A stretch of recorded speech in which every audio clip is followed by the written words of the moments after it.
All right. Hopefully everyone recognizes these tools. These are forged tool steel chisels for kuxas and green woodworking. I bought a set of their adzes, was really happy with their adzes, and I bit on this, and I got the complete set for carving kuxas because I'm trying to figure out kuxa carving. Uh, I can do it. It's kuxa carving is its own thing. But before I lose you, a lot of people have been complaining about the steel used in these tools, or like right here, which you'll see that edge is all buggered up, which means that I'm going to take this back to the grinder and I'm going to grind it down to fresh steel. But before I even do that, I'm going to go ahead and retemper these. I'm not happy with the temper.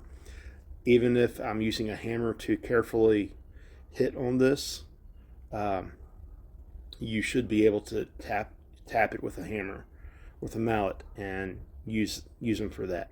So I'm not real happy. I did that, and that was the result. I'm really happy with the shape. I'm really happy with how they function. They function as they should. The temper is just not there, and I think what happened, and everyone out there with these tools, pay attention, is that when they ground these to such a high polish that somebody in the assembly line ground the temper out of it. And here's when I put the temper back into. And I file tested this, and you can see that. Well, let me show you. Let me pause and let me show you. All right. So this one bent on me too. And I've already hardened this one. But we're just going to take this file.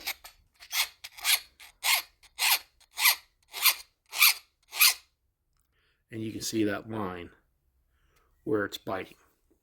That tells me, I don't know what steel they used. I know they name it. But that tells me that retempering these guys in the oil brings it almost to perfection as it is. So I'm not afraid of breaking these. So before we continue too awful deep into this video, just remember this hairy, wonderful face in front of you is indeed a professional at what he does, even though he doesn't look like it at the moment. I'm an absolute mess. We just got back from Tennessee. I'm decompressing from all that, and I still need to get work done. And everyone out there that does this for a living, you know what I'm talking about. So with that being said, if you are not comfortable doing this, do not attempt to do it. Find a better set of tools. But if you, after watching this, if you feel like you can do it, by all means, please do. That's what this video is for. It's for everyone who's put money into it. Like I said, I'm a full-time artist. I'm a full-time starving artist. And there's not a lot of us who do green woodworking professionally here in the U.S. that I'm aware of. It's a growing number of people. But if you're on a budget like me and you get this set of tools and you're like, oh my gosh. So that's what the purpose of this video is. It's to help you get acquainted with the idea enough to be able to do this on your own. So with that said, let's get into this, because this is some really gnarly stuff. Gnarly. So first thing to do is get yourself a propane torch. And I got my old TS 8000. And great thing about this guy is that, about this one, is that you can use it as a burner in a coffee can forge. So this guy here, when I'm on the road and I need tools, this guy usually goes with me, and I can make a forge real quick with it. Works fantastic. It's definitely worth the investment.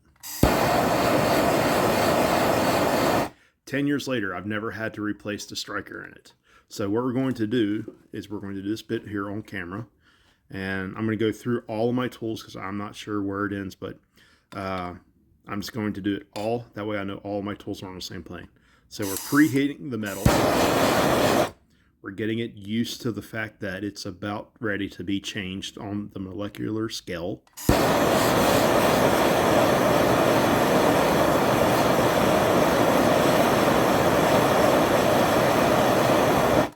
Heat's being introduced. we're going to go beyond that.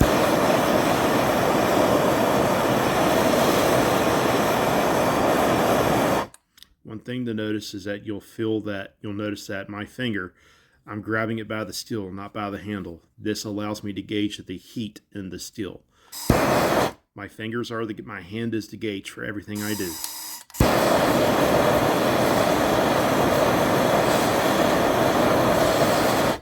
And give it some time, allow that heat to soak in there. It's still hot, so allow it to soak in, allow it to get that nice even heat.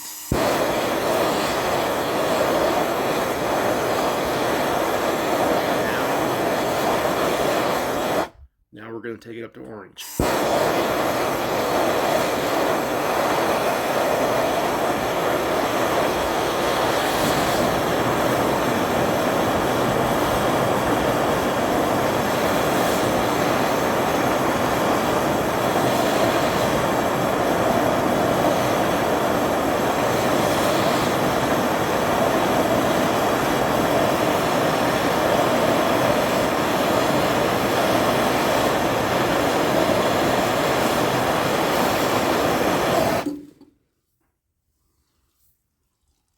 Don't breathe.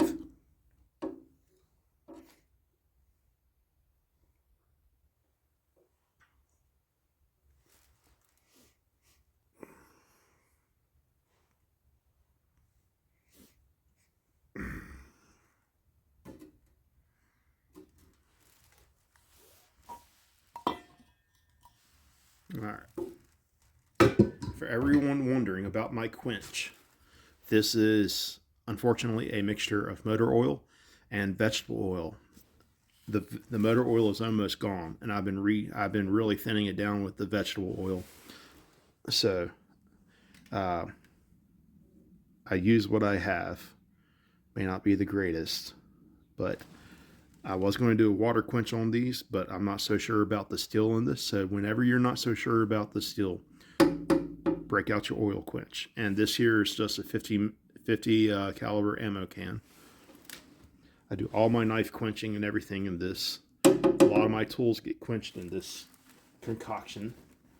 And the best concoction I have, if you save your bacon grease, or maybe you butcher and you don't know what to do with all that lard from the cans,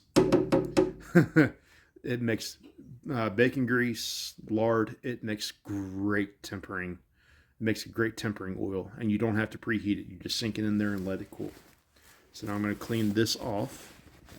I've got my, I'll get that soaking all that up in there. And you'll see just how little motor oil is actually in there. Alright. And now we're going to do what's called the file test. To be able to do what we do in green woodworking and this style of woodworking, we have to be a jack of all trades. Just for reasons like this. And I know I've got my temper because of this right here. You see this color? I know that pearl gray. I know every time I see that on polished tools that it is completely tempered, and tempered as hard as it's going to be. So now we're going to test how soft this steel gets when it's fully hardened.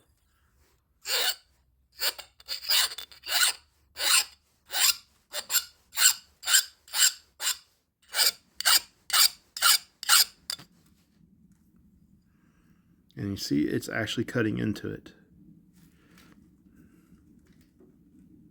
I can get it to focus.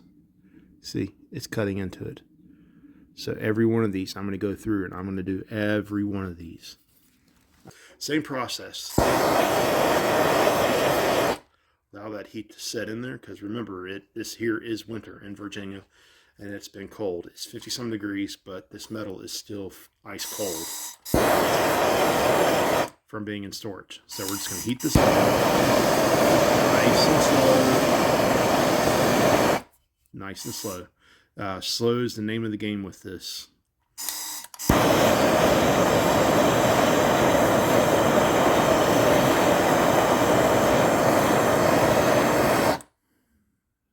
That's so cool.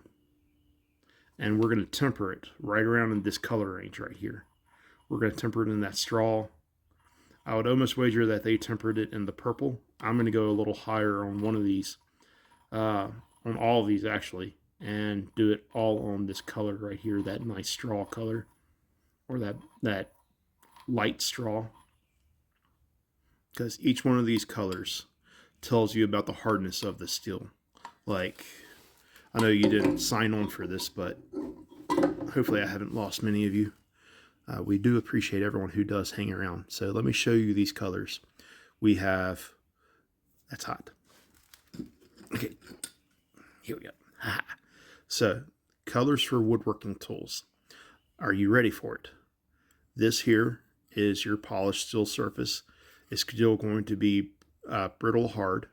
We're going to come in and you'll see that color shift right here on the outskirts and how it's that nice light straw. Okay, it's a light yellow. That's a lot of metal cutting tools. That's masonry tools. That is very, very hard. That's just a step down from brittle hard, but it's hard enough for it to cut very hard things. I'm going to go right in here in this bronzish golden color, right before it turns to purple. A lot of my tools, I prefer actually right here on this borderline between the purple and the golden color. So when it hits that deep golden color and starts turning into that purple, that's right where I quench it. I like to have a little bit of both in there, and that gives my tools very good resistance, very good wear resistance, and they last. My best tools have been tempered at this color spectrum right here, just as it turns to purple. A little bit of purple, a little bit of gold. Full purple drill bits. A lot of your drill bits, especially your antique drill bits, are going to be in this purple range. And then we get this blue.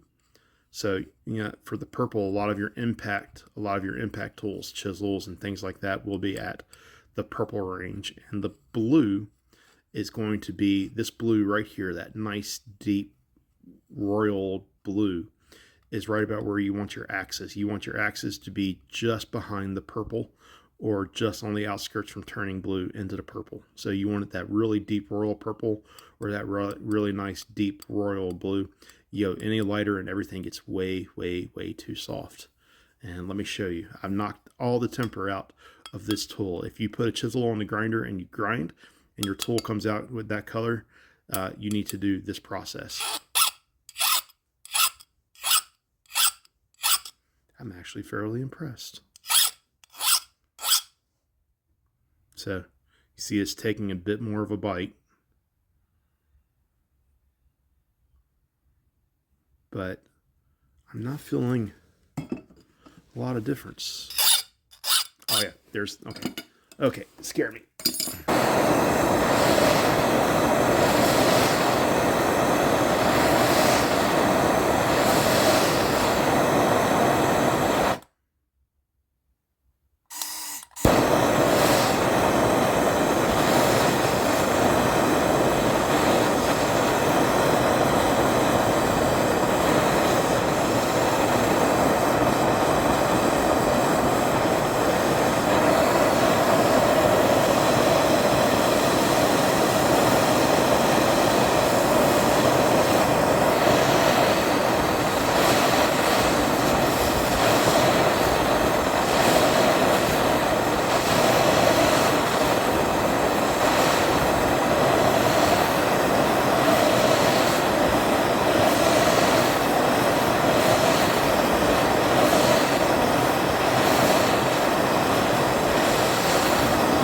Let's do this one on a dull red.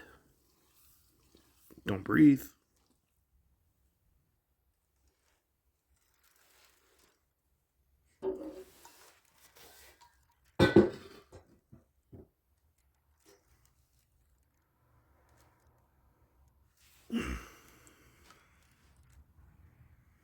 And you'll notice I'm constantly moving this. So hopefully you're watching this whole video before you attempt to do this with your tools. So you want to fully quench it, put it in there, and you want to move it back and forth. What this does is this allows the metal to always be in contact with your quenching liquid. And if you just stick it straight in there and it just sizzles, it'll boil, it'll sizzle, and what will happen is around this tool, there will be the heat burning the liquid will actually form a shield where this will not get, it will form a vapor shield in the liquid that will not allow this metal to get hard. So any professional smiths out there watching this, let me know if I'm on my stuff. Let me know if I'm right. Sound off. People are going to be watching this. So as people are watching this with these tools, figuring out how to fix them. And let's go on the back.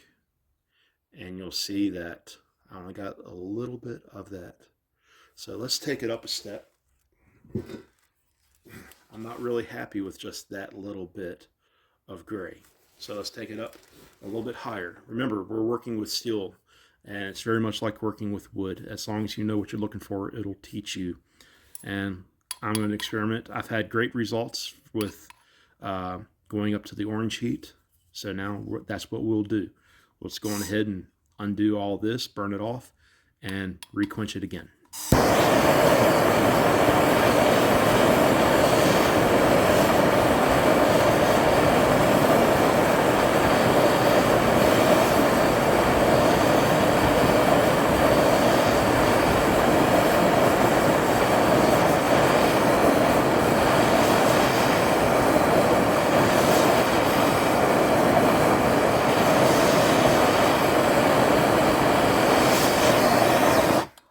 And if you have MAP gas, don't be afraid to use MAP gas instead of the propane. It works so much nicer.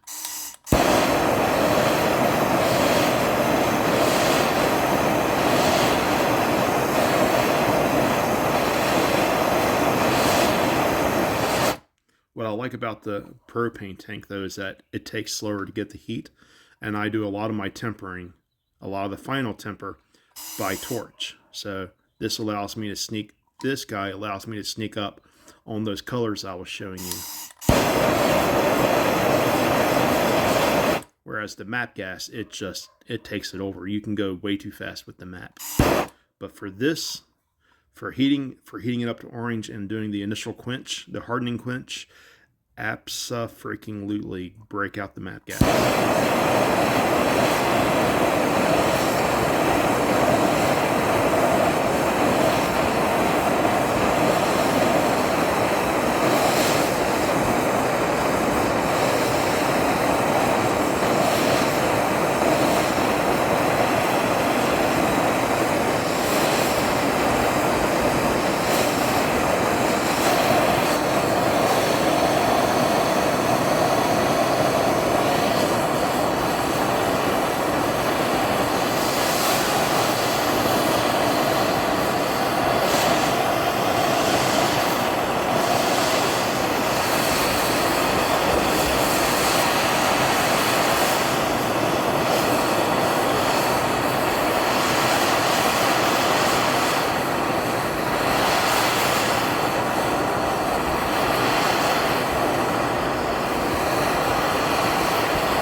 Okay, there's orange.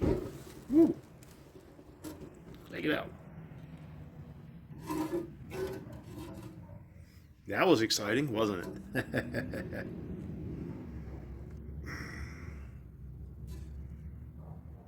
Shows you how hot that piece of steel was. All right.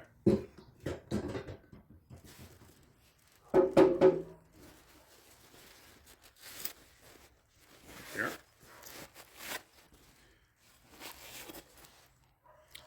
See the difference? So we now have our heat. This steel wants to be tempered nice and evenly across that whole surface by that gray. It wants to be tempered evenly at a orange heat. So it doesn't like cherry red. It likes above cherry red at orange. So I'm going to go on ahead and do it. And if you have this set of, if you have these sets of tools and you've had one or two of these give you a problem,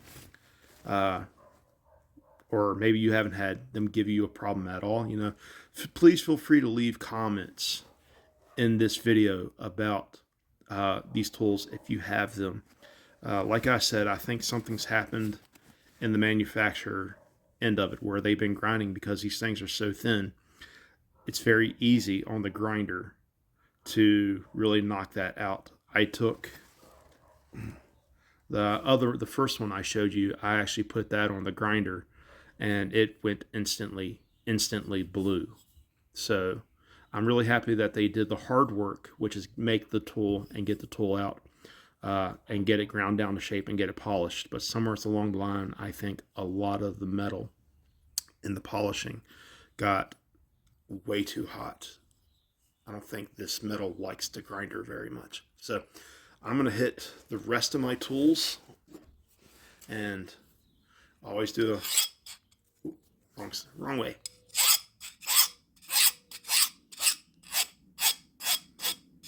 All right.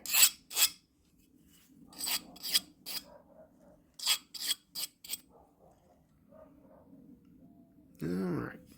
I like it. So I'm going to get, we've got 3 of these guys knocked out. And I've got, before I lose you, these guys here left to do. And the awesome thing about these guys is I haven't used them very much. I'm just going to go on ahead and retemper them. So this will be the end of this till I come back for the tempering process. For the final temper, I'm going to harden the rest of these guys. And the smaller they get, the easier they're going to be. So just so you know, when you're using your torch, one of the things that you need to be aware of is the distance you keep it from this. All right, last one. Now let's choose one after we get the hardening. So now all of these are hardened. Let me scoot the camera over. So all of them are now hardened. And now we need to test just how hard we need to make these. So choose one of these that you're not a fan of or that you think that you're never going to use. And I'm going to use, I want to use both of these. I'm going to use this guy. I'm going to use this guy. He's a bit wider. It's about the same thickness. Yeah, he's actually a little thinner. So I'm going to take this thing guy and let's go test it out real quick. We've tested these tools as they come off and they're still soft. They're at the hardest they're going to be, but the file still cuts it. So this here is a destructive test. So don your safety glasses, don your gloves. This tool, a properly high carbon steel tool, will explode at this point if we do what we're about to do. And I'm going to stick this here and I'm going to hammer it into this block of wood. And we will see what it does, and that will give me an idea of the hardness that I want to take it to. If it shatters, great. That will be sad, but it will be great because it shows me that it's a really quality steel.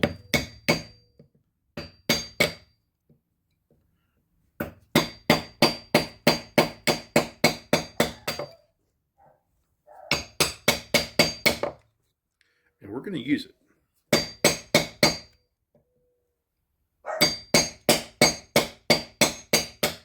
Okay.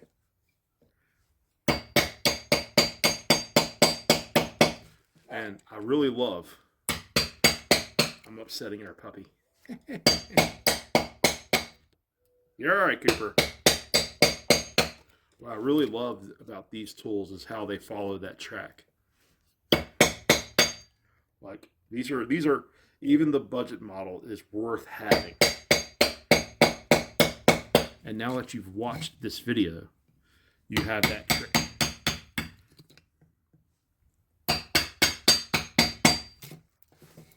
So,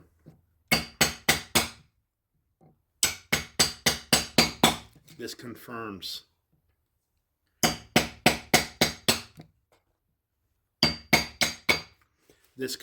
my suspicion. There's nothing breaking. There's no chipping or rolling of the edge. We're taking good cuts. Good boy. He's a good boy.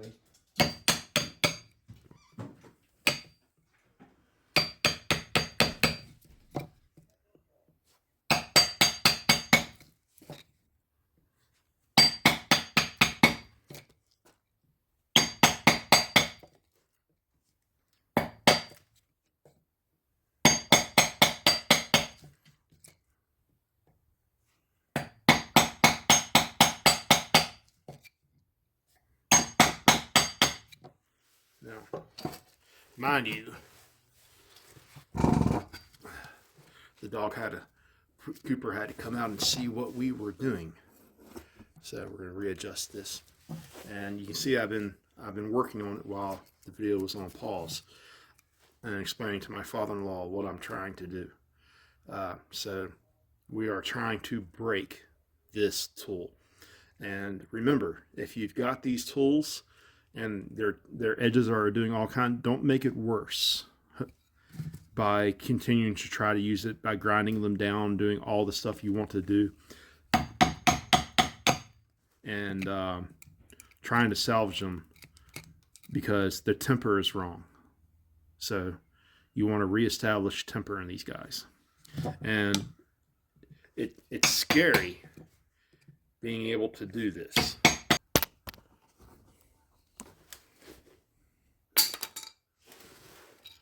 One, two, three, four, five. No breaks.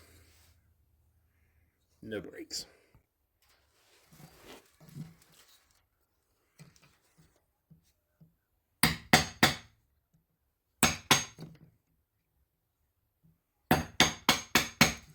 So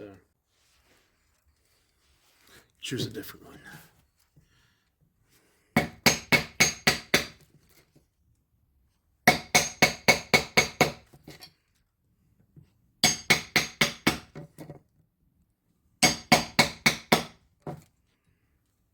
That should have broke. I felt that one.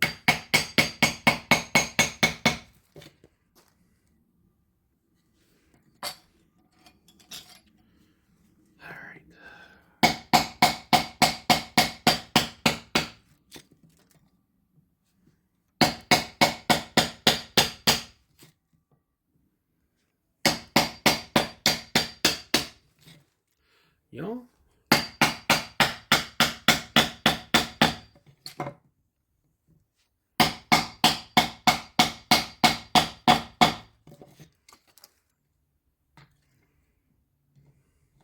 Ah! Y'all, that just might be the end of the video.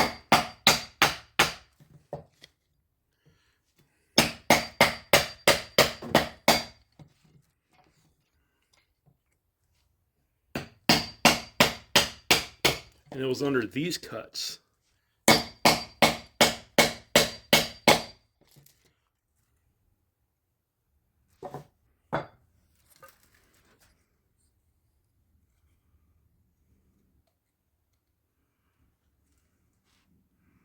I don't know if you see this. So it was under those cuts that this tool was bending.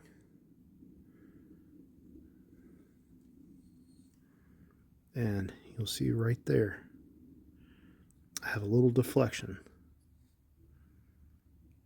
Mind you, we brought these tools back to brittle hard. They shouldn't do this. We quenched it in oil.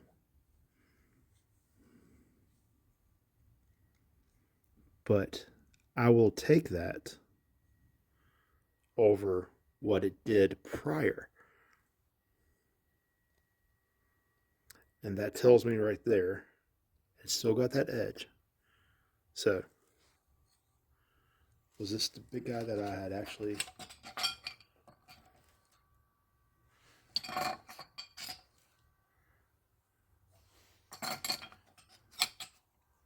And this here, that there was already a dent in there. So, and then you'll see that this one here we filed. So we might have thinned this edge down just a touch too much. But I will take that little bit of a bend versus that big of a bend, because you can resharpen this. And mind you, we're taking, it did it in this cut and this cut. So we're doing very, very heavy cuts. So what that tells me is that I need to cut back on for these tools, I need to cut back on my hammering. When I hammer them, I need to take not so much of a cut. You'll see how much of a cut there I was taking.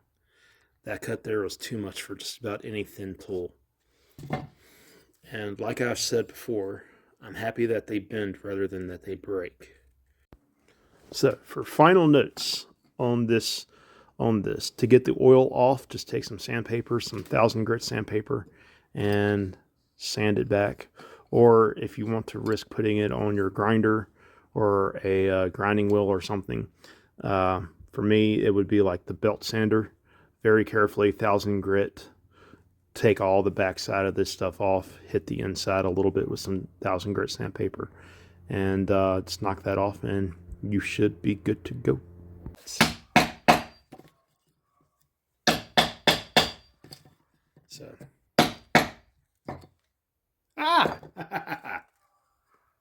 so they will break. Good. Very, very, very, very good. So I guess now I've got to continue with the video. That's actually very, very good. Because I made this at brittle hardness. So guess who's cutting this out of the video? So let's continue, shall we? So in testing this one, the corner broke off. And the corner is right here. So this stuff will actually get hard enough. It can get hard enough to break. That's actually very, very good. And I got a piece of shrapnel. Put that bucket right there. So next step is to, now that we've done this, next step is going ahead and heat this guy a little bit, because now I've got to grind all of that. All that's got to be ground off.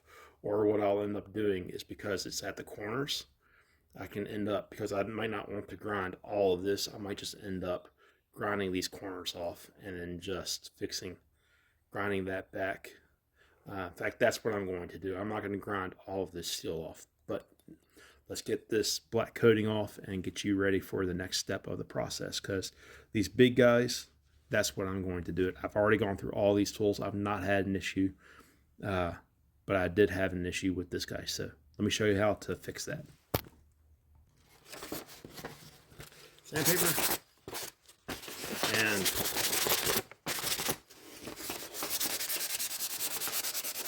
you're just going to sand.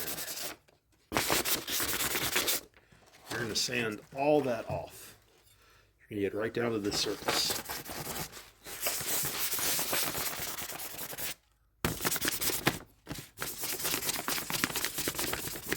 I'm happy I did this.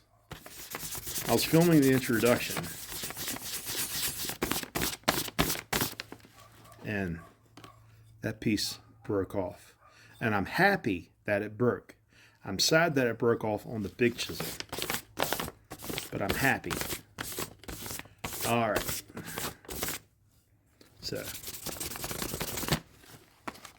and that means I'm going to do this on a few of these. On the ones that I'm going to use the most, I'm going to go back and do this. So here's our surface. It's really nice and shiny. And get the torch. Got the torch. And now we're going to start heating here around here, because all this shiny area we want to kind of have tempered. But if it's a little, we're going to aim right through here. But I want the majority of my temper to be in that bevel, if not down to right through there. So let's draw. Let's do what I call drawing the colors.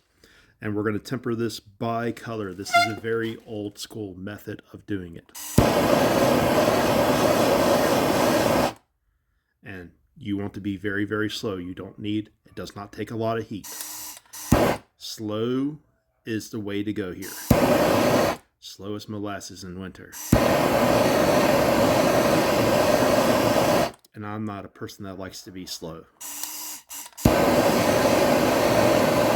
But it's necessary. And you want to do this out of the sunlight. My back in the garage is to the sun. I'm in the shade here in the darker part, and you'll see that even though I'm not doing a lot, there's been a small color change.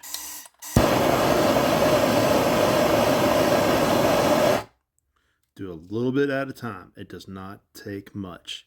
You'll see that light color coming up. Hopefully you see that on this camera.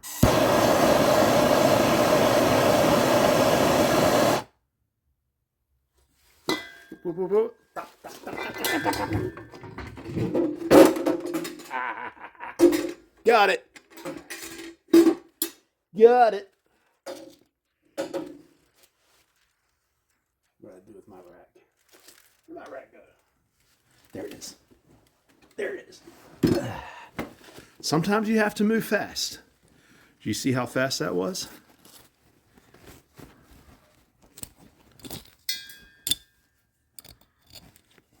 Whew. That heat traveled. But there we go. That's what I want right there. That's the color that I want. And it's still hot, but it's not as hot as it was. And that little bit of purple there, I'm not so worried about. The goal is to have it this color all throughout, but because of it concentrating right through here, I don't think that it's really, I think this is an even color all throughout, and just right through here is where it got really, really thin, really, really fast. But I'm not worried about that. I'm actually very, very, very happy with that. So that's what I'm going to do with this guy next.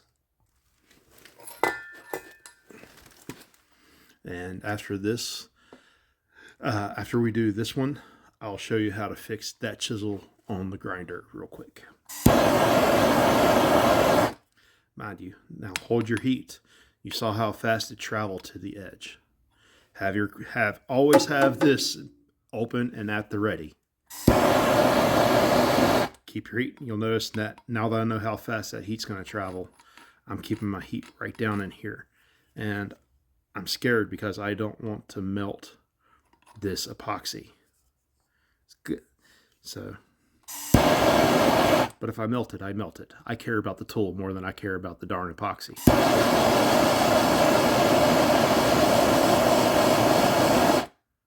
Don't overheat it.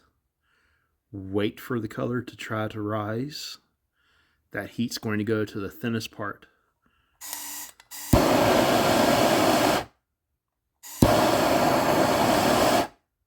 And always, you see it coming up to the surface? Always, always, always, always, always. Don't stay in one spot and heat it evenly.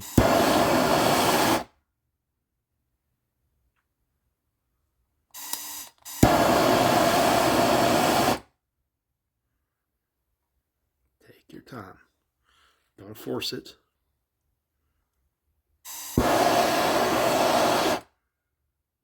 This is where if you had an oven, you would put it in at 420 degrees or 425 degrees and just let it be. But these got the wooden handle and they're epoxied. So I can't do that because I don't want my handles to burn up.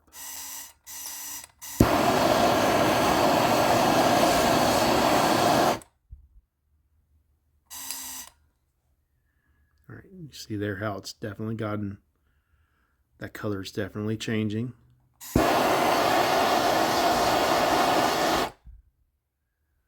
a little bit of heat. There we go. It's definitely changing in the shade and in the sunlight.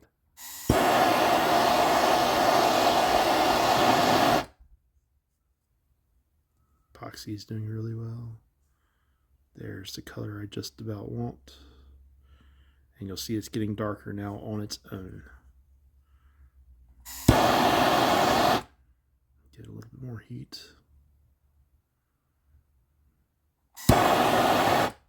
Just a touch more. That always just a touch more is what gets you.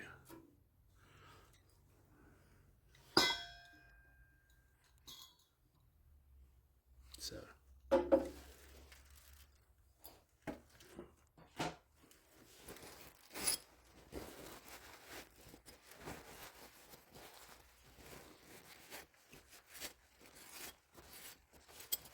I love these construction rags. We used them on the masonry job.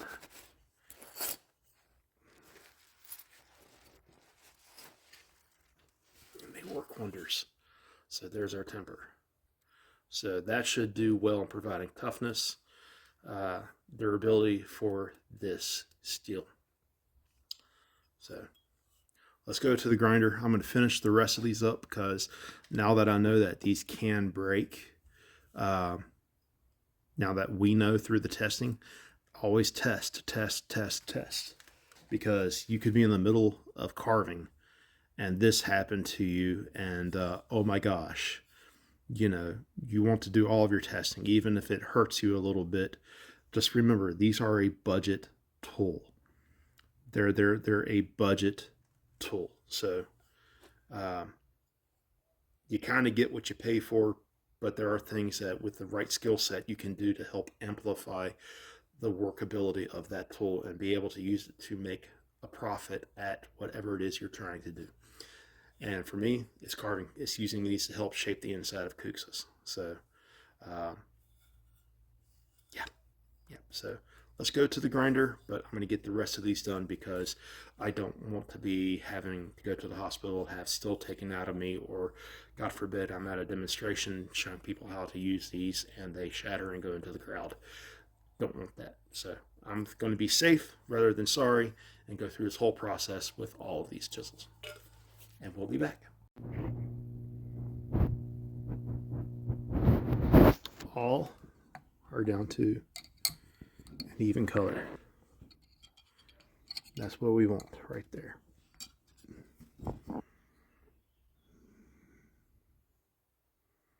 That's what I want. So if I carve enough kuksas, or if I do enough carving and I wear it down to here, it'll be time to either make a new chisel or it'll be time to retemper. But you always want the back part of it to be the bottom part through here. You want that to be tempered so that's a little springy. So, yep. But this part right here is what I'm concerned the most about. That's the color I'm after right there. So these have been retempered. Now let's take this guy and grind it. If you don't have one of these, don't worry. You can do it by file. You can do it sandpaper. It's just that if you do it by file, you'll take a little bit longer. But that's okay. That's repairing your tool. And repairing your tools and keeping them functioning is essential, especially when you're doing this for a business. This for me is tool maintenance. Today is tool maintenance today, and I'm getting as many tools, and I'm getting this set of tools maintenance before I even bother carving a kuksa. And tomorrow is a forge day where I'm forging tools for kuksa making on top of these tools. I'm forging some loop knives, and I want to forge a larger sloyd knife for better control over carving the kuksas. I need something about 6.5, 7 inches long. Yeah, roughly thereabouts, to do my carving with. But if you don't have a sander, don't worry. You can do it by hand. It just takes a little bit longer. And you're better off doing it by sandpaper, by hand, than you are by a grinder, especially with what I'm about to do. Because what I'm about to do, we've done all that work, and it's kind of rather stupid to go through all that work and then to break out a grinder that can strip all that away of an eye. This stuff is very, very thin, so we're going to be very, very careful on the grinding. And I've got 120 grit on here, and we're going to very carefully grind the edge. We're going to grind those corners back, and we're going to allow it to cool. So we're not going to keep it grinding for very, very, very long. Key tip, move slow, especially with fast tools, because a lot can be taken off in a short period of time. And worst case scenario is you can lose your temper again and have to go through all that process. And I knocked on the wood, but my burner, my propane tank is all used up, so I can't retemper it. If I wanted to right now, I have to go get another propane tank, and I'm not going to right now. So fingers crossed. I knocked on wood and everything. Nope. All right, here we got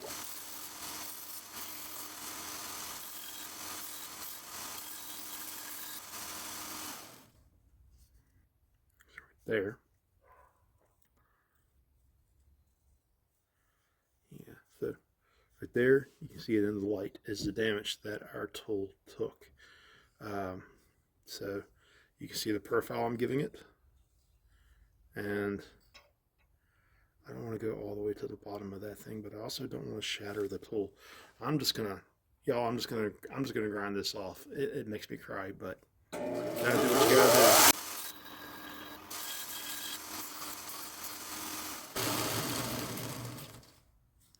Keep an eye on the heat. So you don't want it to be so hot that you lose your temper. So grind it for a few seconds, take it off. Grind it for a few more, take it off. Assess what you did and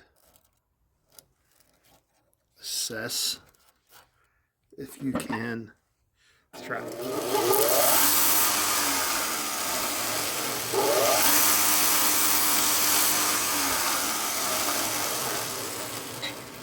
So what I just tried to do was see if my contact wheel is small enough to grind this a little bit out, which it is not.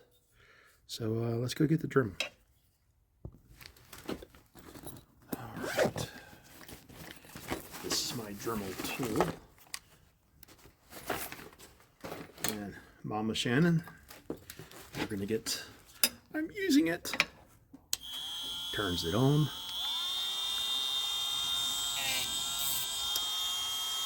Before we get that thing reestablished. I've never been very good at these, but I am trying to learn. All right.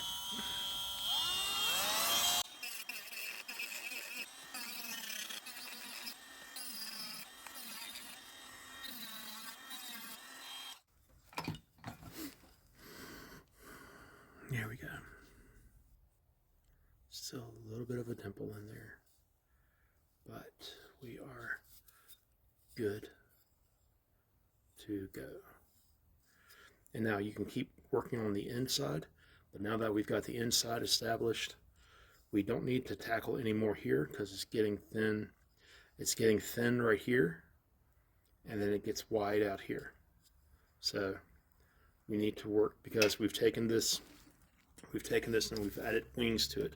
So when we stick it into the cup, the part that actually touches the cup is going to be the very center. That's what's going to take our first cut, and that's where our thin spot is. So we need to be very, very, very, very, very, very careful. And like I said, you can do this all on stone. You can do it by sandpaper. You can do it by a water grinder. This is the most risks. This here has the most potential for risk. But now we have all surfaces shiny, so it's just very carefully grind a little, wait, let it cool. Grind a little, wait, let it cool. You shouldn't have to have a water can or anything nearby to keep it quenching. If you feel you need it, go right on ahead, but you shouldn't be letting this metal get hot enough to need to quench it in the first place.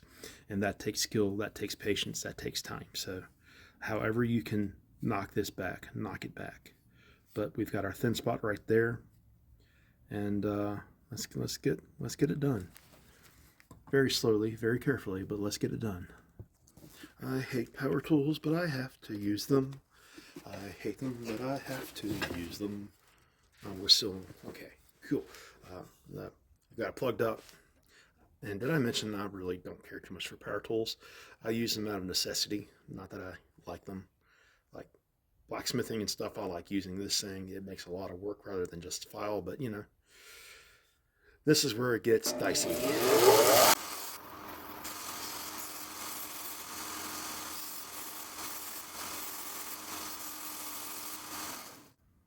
And sneaking up on it. And do remember to keep the curve of the tool. It's not just a flat. This isn't just a flat bevel right here. This is a bevel that needs to curve so it's convex. So I'm slowly angling it up the farther up I go. So the more I bring this edge closer to being the completed edge, the more that I'm angling this tool up to continue with that arc. If you don't, if you mess that bevel up, it's not the end of the world. You can fix it, but you want it to keep following that track. That was the whole reason I got these things in the first place, is because I love the shape of it. I love the profile. I love how I'll get into a cup with it. And yeah, so and we're sneaking this thin spot out, and you can see how very, very easily this is to blue it. I haven't blued it yet. I'm not about to, but or I'm going to try not to. But you can see that in a production setting where you need to get so many of these knocked out in a day, sitting here waiting for it to cool and all that just takes time. And you'll notice that as I'm grinding, I'm using the slack of my belt. I'm only using this every now and then, but the support here is too stiff. So using the slack, that allows me to put pressure down. Just enough pressure. It allows the belt to take the shape that I'm going for, rather than forcing it to be flat. If I stick it here and let it go, it's just going to be flat all around. So.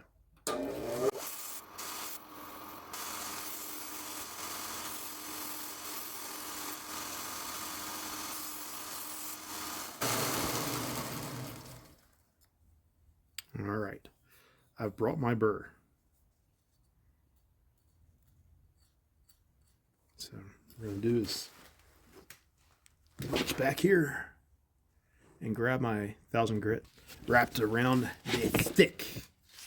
And these sanding sticks, all you need is just, take a piece of wood, knock it, take a couple of hair, grab your wife's, or in my case, my own, hair ties, and just wrap the paper around there and go to town. That's all you need. There's nothing complicated about this, at least making these things.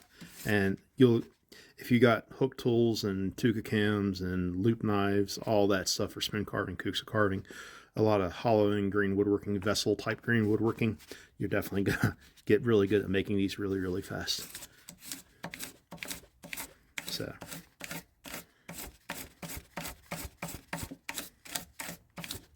All right. Bam. So there we go. And I've erased a little bit of a burr there. Let's see if I can take it off sideways. And at no point did I overheat this metal, which is what I want. I don't want to overheat it.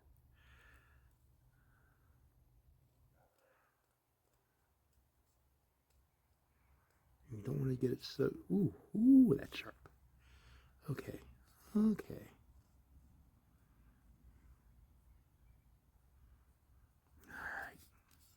All right, so what I did was I continued that contour. And I think what they did is they kind of did more of a flat bevel. Ooh, that's sharp. Ooh, you got to be careful with that, Nathan. Sorry. But I continued this curve on up so it looks more natural. So this thing goes. So sharpening these on the outside is going to definitely be a way to go for me, because I can keep sharpening these and it'll keep working. But that's how you fix the divot. Let's take it to 1000. Let's just go ahead and swap over to 1000 and see what that does. I shouldn't. And if I shouldn't, that means I shouldn't. But in the background, I hear Gary Oldman as serious going, what's life without a little bit of risk? All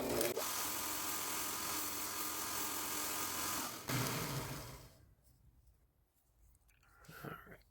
So we raised the burr again, but there is our 1000. So let's take...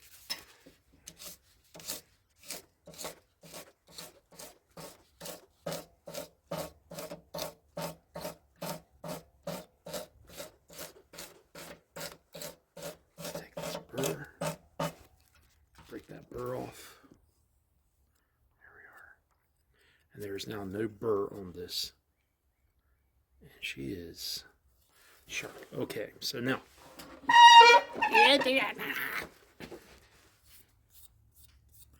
So before I go into this, this is hand stropping. I'm using the leather, my leather pad that I built up, my calluses and stuff on my hand. I'm doing this at my own risk. If you decide to use the palm of your hand, it's at your risk. Do be warned. But this is to show you that you can.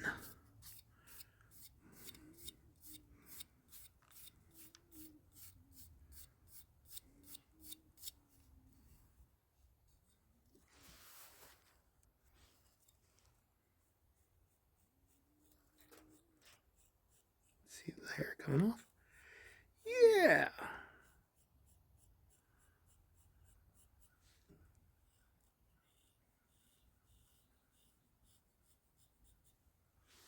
Yeah. All right. Let's see how it works. Forgot about this guy. Let's get this guy. Let's get this guy. God forbid I go through all the trouble showing love to all the tools and that guy on that edge gets left. So this is the one that we tested prior to the tempering, or this is what we tested after the initial quench, and that piece of metal there bent. So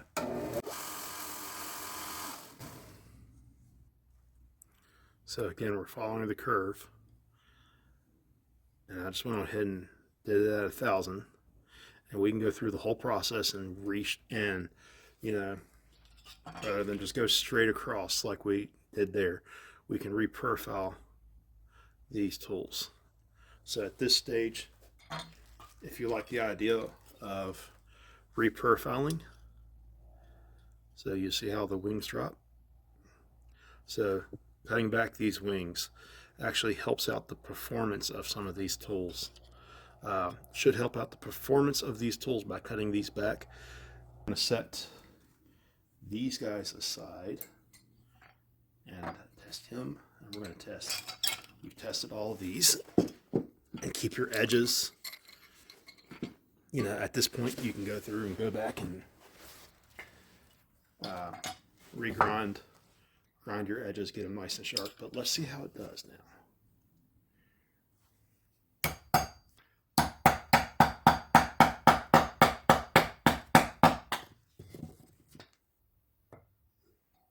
No dings, no chips, no deformities. And mind you, some of this is also user error. Don't take a big bite. Nice thin shavings. Because this here is meant to be a tool that you don't hollow with. This is meant to be a tool that you go back and take tool marks out of. This is a refining tool.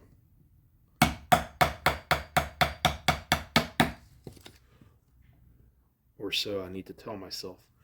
If not, I'll hog a lot of wood off.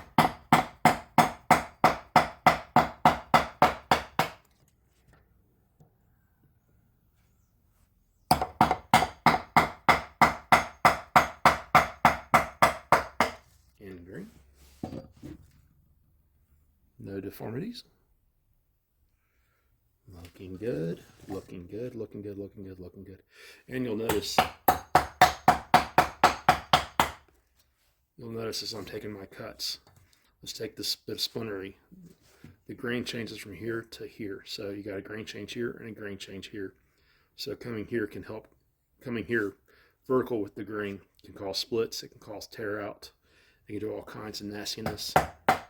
But you notice as I take that cut, where it starts to cut at. So let's come in. So let's come in just a little bit so you can see. So we'll see that this cut right here actually starts right here. And it starts here in the center, just like it should. And as we go down, you see how that tool being cupped, it helps to sever that grain. So it takes these nice little shavings. And then our modification, you'll notice the differences it has done in the way it cuts. versus the way they cut prior. This is the old grind. This is the new grind. So that's the new grind, which is an awful lot better than what came from the manufacturer, which is what I like to see. So let's go to the old, and let's take this guy here. And this guy here handles stuff with a plumb. Oh yeah.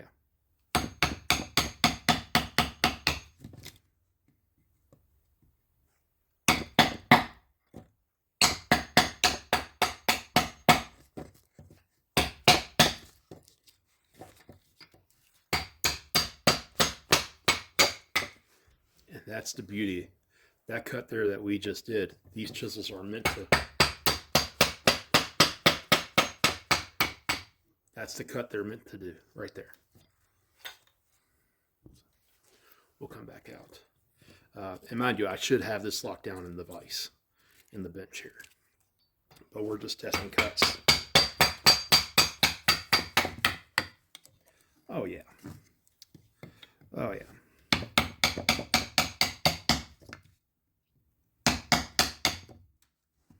No edge deformities. So looking at what we're doing, there's no edge deformities. And I didn't even take the burr off of this yet. My bad.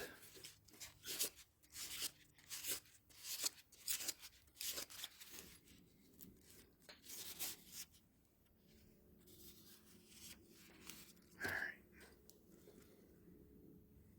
Yeah. There we are. So the burr is gone.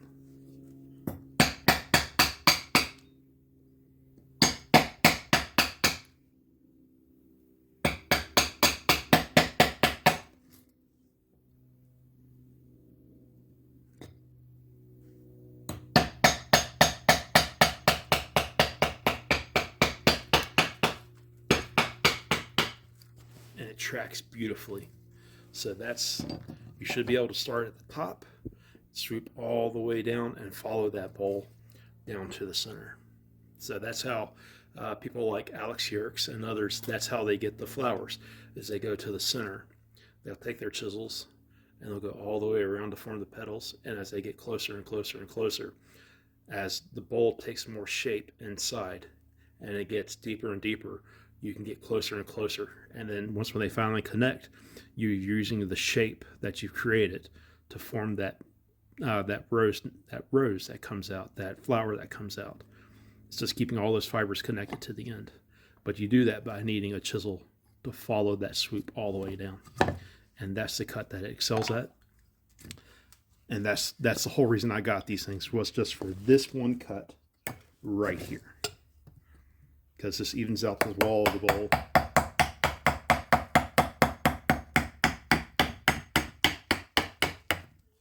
And so that's the cut. And just look at the inside surface of this thing. So that tells me that what I'm going to do is I'm going to go back, regardless if those need it or not. I'm going to go back and do the same thing on all of those. So when it works well, follow through, do it to the rest of them. I'm not going to knock off the corners. I might knock off the corners of the big guy over there, but I might just leave him where he is and let this, because I'm going to use this guy. I know for sure I'm going to use these two guys an awful lot. Really, out of this set, these two guys are all that you really need. You shouldn't need any more than this. So I might not go back and do that extra bit of work on them, but I think if I was to go back on all of them and do this and bring that edge in just a little bit more, so there's a little bit more oomph behind them, there's a little bit more metal. I'm in such a noisy area. So I think if I go back and I round this out a little bit more, now that we know that we can do the cut and it's not going to hurt anything, what we'll end up doing is we'll have a little bit more of that metal. We'll have more metal behind the edge. So that way, as I'm hammering, it can take the abuse. But overall, very good. Now we have a set of chisels. And that's how you fix the broken one. So that is how you fix, finally, That is how you fix. That's how you assess the quality of your tools. And if they give you problems like this, especially from this company, this is how you fix forged steel tools. They're budget tools. So this is how you get more bang for your buck. It takes a little bit of time, yes, but now I'm able to carve kuxas a lot more efficiently, and I can trust these tools to do their job a lot more and not have to worry about it. And just remember that I need to take light cuts, not heavy cuts. So cheers. Now we are officially done with the video. I hope y'all enjoyed it. And if you have, don't forget to give us a like, a follow, leave comments. Help us to grow. Growing is where it's at. And I'm going to do a couple more cuts here. I know I said I was done.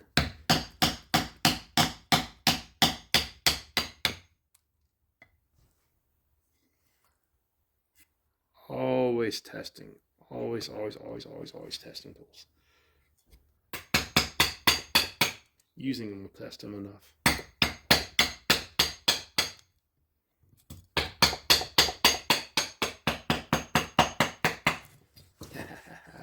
We got a set of chisels. Bring all that around. Bring all that around.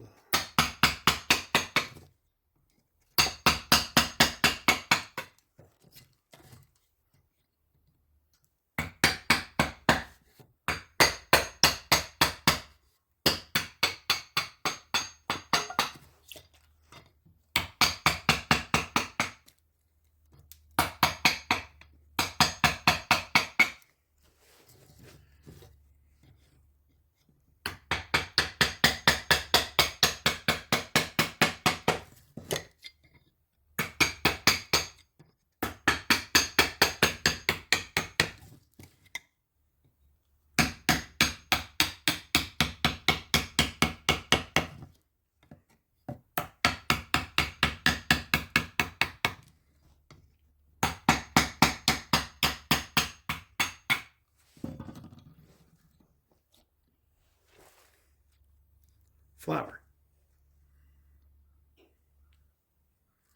And it's all, yep, it broke apart. But you see how the flour is made. So, and then that left us a nice little flour in the bottom of this one. And let's see if what I'm thinking about pushing these. Oh yeah.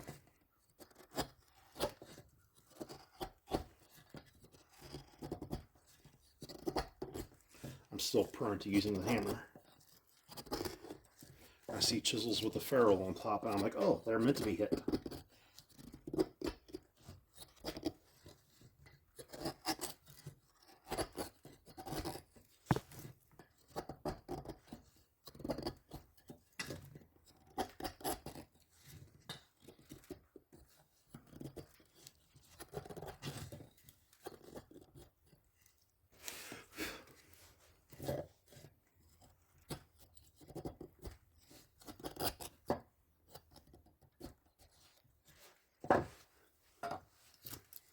There it is. And I'm not going to be using these. I'm not going to be using these as push chisels because of just the edges on these ferrules. So I'm not going to. I'm not going to waste my time with it. Or I can just take the ferrule off. So as you go down the rabbit hole of these tools, replacing the handles for tools that you intend to push might become an option. But overall, the edges are still true. The cuts are way much better than they were initially. So overall, I'm happy. Now we are done. We are done with the video. Thank you all for coming along. We enjoyed having you. Like, share, subscribe. If you know anyone who's had issues with these tools, send this video to them and tell them that there's a very long-winded guy who walks you through how to fix them. And I hope that this helps the green woodworking community quite a bit. So cheers. That's how you take a budget tool and make it a higher quality tool. So there we are. Cheers.